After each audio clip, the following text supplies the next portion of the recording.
Welcome everybody to Extreme Power No Handling, and today we're dealing with the 2016 Jeep Trailcat.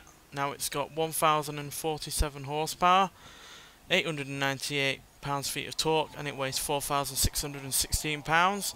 It can do 0 to 16 3.621 seconds, 0 to 106.866 seconds, going on to a top speed of 188 miles an hour. So yeah, this is the first off-road vehicle that we've had on this series, the first four-wheel drive vehicle we've had on this series, and easily the newest vehicle that we've had on the series as well so far. So yeah, quite a few milestones for a car on this series, but with all-wheel drive and being relatively modern, while also having a lot of power, not quite as much as that Volkswagen Beetle, but pretty near.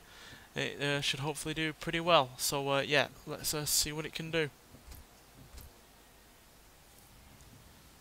So yeah, obviously this is more used to doing rock crawling or general off-roading, but it should hopefully do well here. It originally had 707 horsepower, so yeah, it's got more power than it had originally, but only around 300 more horsepower, which in the grand scheme of things isn't all that much more compared to how much it had originally. So it should hopefully be able to handle it, especially with all that, with that all-wheel drive system and these really rather large tyres.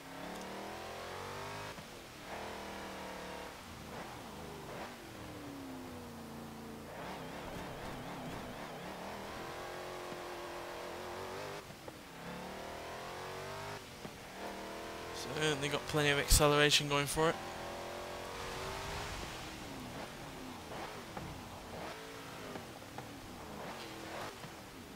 But it does still, again, weigh a fair amount. So obviously that weight is going to play havoc in some areas.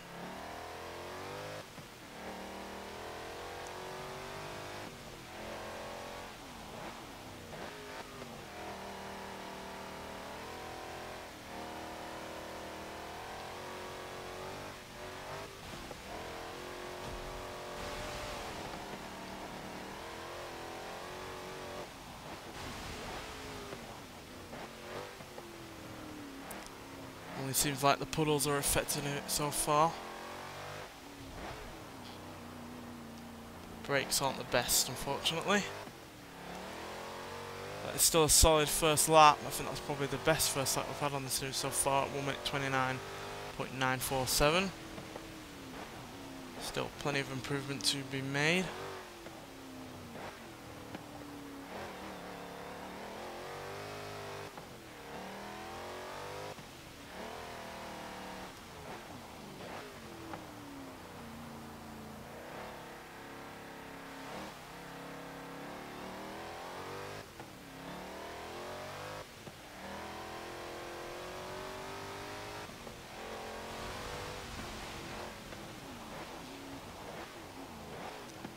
The weakest element of this car is definitely the brakes.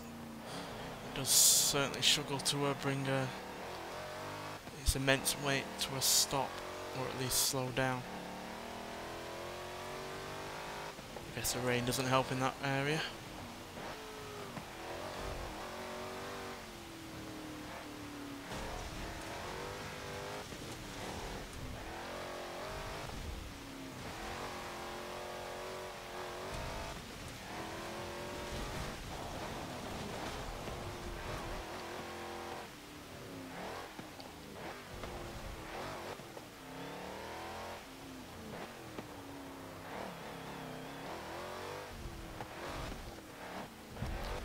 Slight improvement there, despite the offs at 1 minute 28.356, which means we are second fastest. Oh dear, I do apologise, I was looking at my leaderboard there, rather than the track. So yeah, second fastest. We've beaten both the Volkswagen Beetle and the Chevrolet Fleetline Special.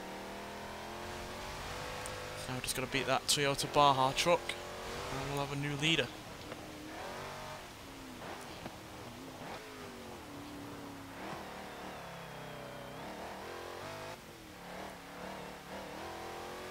And considering this car has far less problems than that Baja Truck did, certainly far better in terms of suspension and not, you know, raising wheels up in the air, we should hopefully be able to beat it.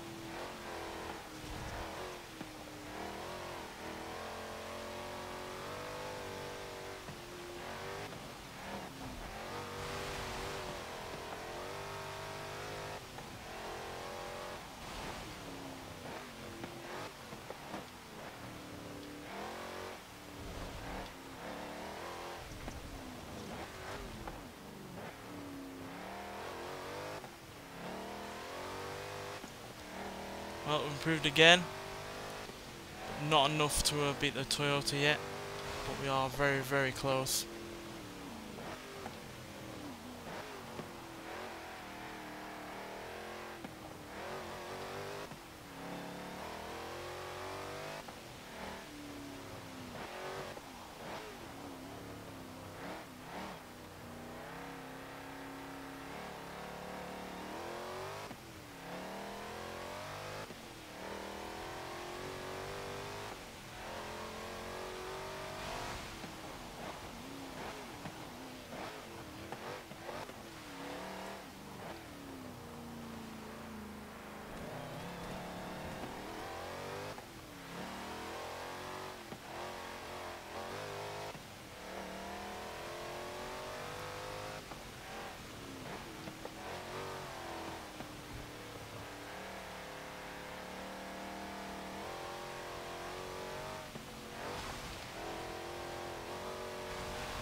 Slight improvement, but enough to beat that Toyota, so let's extend that gap with this final lap.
No improvement there at the end, but we still have beaten that Toyota by just under 0.1 of a second. That putting the time on 1 minute 27.701, and we've put the time on 1 minute 27.610. So yeah, and I think that's purely down to the fact that this car had less problems. Yes, it had braking issues; they really weren't able to bring the car to a a satisfactory stop or slow down from high rate of speed. But apart from that, it was perfectly fine. Handled the power pretty well. That all-wheel drive system definitely helped. It had plenty of acceleration, and yeah, the extra horsepower really didn't overwhelm the all-wheel drive system at the front. So very little in the way of understeer, and no real oversteer either. So yeah, but despite all those positives and the lack of very negatives, the fact that it's only just ahead of that Baja Truck really is testament to how how whether or not it was down to my driving or not that Baja Truck was. So yeah, thoroughly impressed with that.